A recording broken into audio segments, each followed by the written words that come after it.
chưa chạm rồi xa dương không ai dương control không ai dương này នេះដែរខ្ញុំមកគ្រប់គ្រងក្រុមខណ្ឌរាជស្វាយរៀង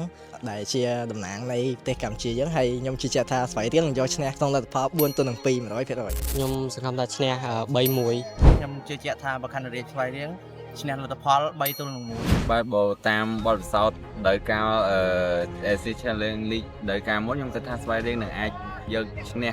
3-0បាទលើ AC Falcon ស្ថាបកម្មរាជស្វាយរៀងឈ្នះក្នុងលទ្ធផល3-0ណា នឹងសង្ឃឹមប្រកាន់ស្វាយរៀងឈ្នះ 100% ក្នុងលទ្ធផល3-1 ស្វាយរៀង3 FC Falcon 1 សម្រាប់ខ្ញុំឯហ្នឹងខ្ញុំមកគ្រប់គ្រងខណ្ឌរាជស្វាយរៀងខ្ញុំជឿជាក់ថាខណ្ឌរាជស្វាយរៀងឈ្នះលទ្ធផល3-1 ជឿជាក់ថាប្រកាន់រាជស្វាយរៀងនឹងធ្វើបានល្អនៅក្នុងថ្ងៃនេះបងថាស្វាយរៀងអាចឈ្នះដល់4-0បង សម្រាប់ចំណាអារម្មណ៍វិញ 100% នឹងឈ្នះហើយដោយសារខ្ញុំខ្មែរអញ្ចឹងណាសម្រាប់លទ្ធផលខ្ញុំថា 3-1 ថ្ងៃហ្នឹងតែកាន់រាជ3 ខាងវាស្វ័យរៀងស៊ី3-2 chưa chạm rồi xa dương không ai dương control không ai dương này សូមជូនពរឲ្យប្រកាន់រាជស្វាយរៀងសូមធ្វើឲ្យបានល្អពីមកប្រកួតទៅប្រកួត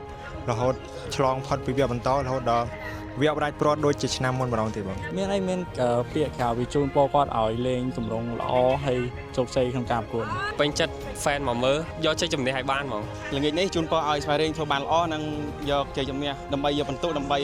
ស្វែងរកលទ្ធផលមួយដ៏ល្អដើម្បីឡើងទៅវគ្គបន្តទៀត